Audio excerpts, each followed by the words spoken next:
ನೋಡಿ, ಬಿಜೆಪಿ ಅವರಿಗೆ ಅವ್ರ ಪಕ್ಷ ನೋಡ್ಕೊಳಕ್ ಹೇಳಿ. ಖರ್ಗೆ ಸಾಹೇಬ್ರು ನಮ್ಮ ಪಕ್ಷದ ವರಿಷ್ಠರು, ಹಿರಿಯರು, ಅವರಿಗೆ ಅನುಭವನೂ ಇದೆ, ಆ ವಯಸ್ಸು ಇದೆ. ಯಾರಿಗನ ಸರಿಪಡಿಸೋದು, ಬೈಯೋದಿರ್ಬೋದು, ಶಿಸ್ತಿಗೆ ಹಾದಿನಲ್ಲಿ ನಡೆಸೋದಿರ್ಬೋದು, ಅವ್ರಿಗೆ ಅಧಿಕಾರ ಇದೆ. ಬಿಜೆಪಿಗೆ ಏನಿದೆ ಅದ್ರ ಬಗ್ಗೆ? ಈಗ ಯುವಕರಿಗೆ ಶಿಸ್ತು ಹೇಳ್ಕೊಡೋದು ತಪ್ಪ? ಬಿಜೆಪಿನಲ್ಲಿ ಶಿಸ್ತಿಲ್ಲ, ಅದಕ್ಕೆ ತಾನೇ ಇವತ್ತು 7-8 ಜನ ಅಡ್ಡ ಮತದಾನ ಮಾಡಿರೋದು. ಅದಕ್ಕೆ ತಾನೇ ಇವತ್ತು ಮಂಜುನಾಥ ಸ್ವಾಮಿ ಹತ್ರ ಹೋಗ್ತಾ ಇರೋದು. ಅವ್ರಿಗೆ ಅವ್ರ ಪಾರ್ಟಿ ನೋಡ್ಕೊಳಕ್ ಹೇಳಿ. ಇವ್ರೆ ನಮ್ಮ ಪಾರ್ಟಿ ಬಗ್ಗೆ ಏನ್ ಅವ್ರಿಗೆ ಚಿಂತೆ? ಏನಿದ್ರು ಬಹಿರಂಗವಾಗಿ ಖರ್ಗೆ ಸಾಹೇಬ್ರು ಯಾರ ಕಿವಿಯನ್ನ ಹಿಂಡ್ಬೋದು.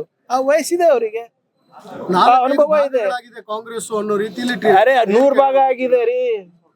ಅವ್ರಿಗೇನ್ ಸಮಸ್ಯೆ? ಒಳ್ಳೇದಲ್ವಾ? ನಮ್ಮ ಪಕ್ಷದಲ್ಲಿ ಒಗ್ಗಟ್ಟಿಲ್ಲ ಅಂದ್ರೆ ಬಿಜೆಪಿಗೆ ಒಳ್ಳೇದಲ್ವಾ? ಅವ್ರಿಗೇನ್ ಸಮಸ್ಯೆ ಇದೆ? ಫಸ್ಟ್ ಅವ್ರದ್ದು ನೋಡ್ಕೊಳಕ್ ಹೇಳಿ.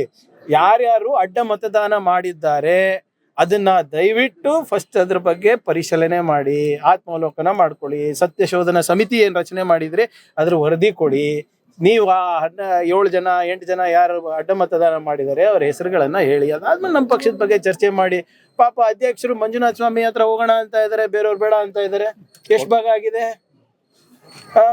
ಇವರು ರಾಮನ ಹೆಸರಲ್ಲೇ ಲೂಟಿ ಮಾಡಿದವರು, ಮಂಜುನಾಥ ಸ್ವಾಮಿ ಅವ್ರ ಹೆಸರಲ್ಲಿ ಇವರು ನಿಜ ಹೇಳ್ತಾರೆ ಅನ್ಕೊಂಡವ್ರ ಇವರು? ಅಯೋಧ್ಯೆನಲ್ಲಿ ಶ್ರೀರಾಮನ ಹೆಸರಲ್ಲೇ ಸಾವಿರಾರು ಕೋಟಿ ಲೂಟಿ ಮಾಡಿದಂತ ಬಿಜೆಪಿ ಅವರು ಇವತ್ತು ಮಂಜುನಾಥ ಸ್ವಾಮಿ ಅವ್ರಿಗೆ ಬಿಡ್ತಾರಾ?